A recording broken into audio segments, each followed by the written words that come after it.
नमस्कार साथियों, स्वागत है आपका अपने YouTube channel astro with Kanha में। साथियों, आज मैं आपको बड़े ही आसान भाषा में हाथ देखना और पामिस्ट्री के कुछ महत्वपूर्ण विषय बताऊंगा। यदि आपने इस वीडियो को पूरा ध्यानपूर्वक सुन लिया और अच्छे से समझ लिया तो आप किसी का भी हाथ देखकर बड़े ही आसानी से समझ सकते हैं कि उसके हाथ में क्या क्या विद्यमान है, कौन कौन सी रेखा है। तो सबसे पहले चैप्टर में मैं आपको बताऊंगा कि हाथ में किस रेखा से किस चीज का विचार किया जाता है।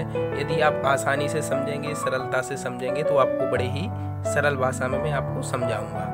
तो देखते हैं कि हमारे हाथ में जो ये रेखा होती है, मैंने यहाँ पर लिख दिया है कि ये जो रेखा होती है, यहाँ से इसको हृदय रेखा बोलते हैं, अर्थात ये वाली रेखा हार्ट लाइन कहलाती है, इसको हार्ट लाइन बोलते हैं। ये रेखा जितनी गहरी, स्पष्ट और साफ होगी, व्यक्ति का दिल और उसके जीवन में प्रेम उतना ही अधिक होगा।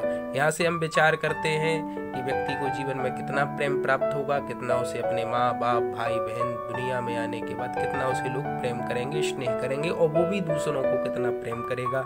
हार्ट से संबंधित सारे विचार, सारे रोग का भी विचार यहीं से किया जाता है। तो हृदय से संबंधित सारे विचार के लिए हम इस रेखा को देखते हैं। दूसरा आता है फिर ये जो नीचे वाली रेखा होती है, इसको मस्तिष्क रेखा बोलते हैं। व्यक्ति जीवन में कितना ज्ञान प्राप्त करेगा, कितना अध्ययन करेगा, कितना आध्यात्मिक मार्ग में जाएगा, इसके लिए सारी हम ये मस्तिष्क रेखा से विचार करते हैं। फिर आता है जीवन रेखा। ये नीचे वाली जो रेखा होती है, इसको लाइफ लाइन बोलते हैं, ये जीवन रेखा बोलती है। व्यक्ति जीवन में स्वस्थ रहेगा, कैसा उसका जीवन रहेगा, उसके जीवन में समस्याएं कितनी आएंगी, ये सारा हम लोग लाइफ लाइन से निर्धारित करते हैं, तो इसको जीवन रेखा बोलते हैं। जीवन रेखा से निकली हुई एक सीधी रेखा होती है, ये रेखा जितनी गहरी और साफ होती है, इसको बोलते हैं भाग्य रेखा।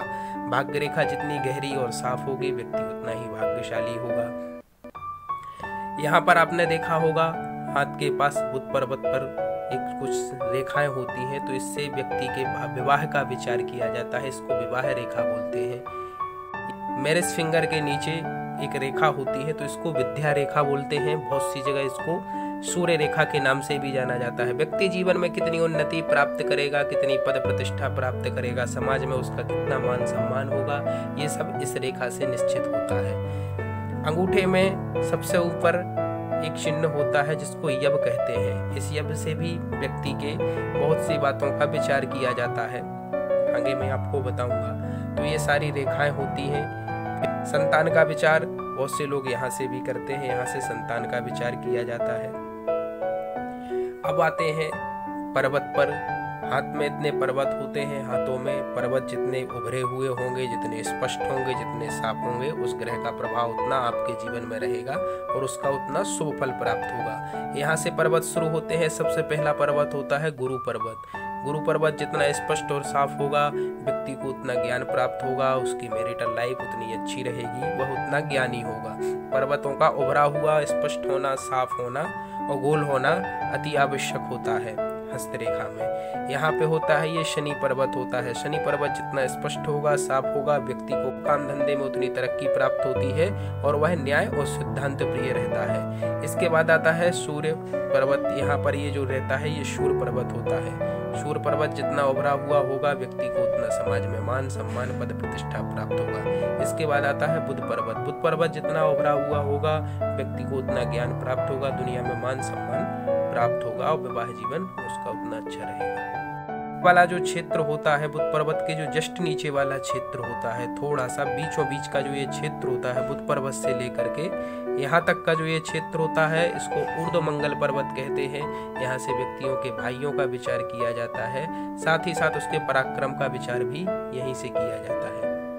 हथेली के जो नीचे वाला ये भाग होता है, ये चंद्र पर्वत क्षेत्र होता है। यहाँ से व्यक्ति की माता का विचार किया जाता है और उसे जीवन में कितना सुख प्राप्त होगा, इसका भी विचार यहीं से किया जाता है। संतान सुख का भी विचार यहीं से किया जाता है। ये वाला जो क्षेत्र होता है, अंगूठे के पात वाला ये क्षेत्र, अंगूठे के पास वाला जो ये क्षेत्र होता है, इसको शुक्र पर्वत कहते हैं। व्यक्ति जीवन में कितना भौतिकवादी सुख को प्राप्त करेगा, कितना आध्यात्मिक होगा, कितना भौतिकवादी होगा, यह सब विचार यहाँ से किया जाता है। इसको शुक्र क्षेत्र बोलते हैं।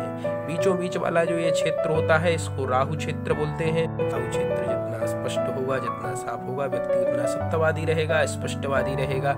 राहु क्षेत्र पे यदि कुछ दुर्योग लगे हो तो व्यक्ति बुरे मार्ग की ओर अग्रसर हो जाता है। नीचे वाला जो ये क्षेत्र होता है इसको केतु क्षेत्र बोलते हैं। केतु क्षेत्र से बहुत सी बातों का विचार किया जाता है। यह वाला जो क्षेत्र होता है इसको निम्न मंगल क्षेत्र बोलते हैं। निम्न मंगल क्षेत्र जितना अच्छा रहेगा, भाइयों का सुख उतना, परिवार का सुख उतना प्राप्त होता है। ये जितने पर्वत होते हैं, पर्वत गहरे होने चाहिए, स्पष्ट होने चाहिए, साफ होने चाहिए। पर्वत में यदि वो भार है तो व्यक्ति को उन ग्रह से संबंधित वस्तुओं का फायदा होता है। ये मैंने आपको रेखाएं बताई, और सारे हाथ पे कितने पर्वत होते हैं पर्वतों के विषय में भी मैंने आपको, इन पर्वतों पर जितने शुभ चिन्ह होंगे, जितने स्पष्ट होंगे, जितने उभरे हुए होंगे, व्यक्ति को उसका हाथ उतना ही शुभ माना जाता है, उसके हाथ का प्रभाव उतना ही शुभ रहता है। इस वीडियो में मैंने आपको प्रथम पार्ट की जानकारी दी है। अब मैं इसका नेक्स्ट पार्ट लेके आऊँगा, दूसरा पार्ट ले आऊँगा, उसमें बताऊँगा कि किस किस चिन्ह से क्या क्या प्रभाव होता है। आशा करता हूँ आपको वीडियो पसंद आई होगी। ज्योतिष और वास्तु से संबंधित जानकारी के लिए हमारे चैनल को सब्सक्राइब करें। यदि आप अपनी जन्म कुंडली का अध्ययन कराना चाहते हैं तो कमेंट बॉक्स में अपनी date of birth, date of time लिखकर हमें कमेंट कीजिए। ज्योतिष से संबंधित किसी भी विषय के बारे में जानना चाहते हैं तो हमें कमेंट कीजिए। मिलते हैं अगले कार्यक्रम में, तब तक के लिए नमस्कार।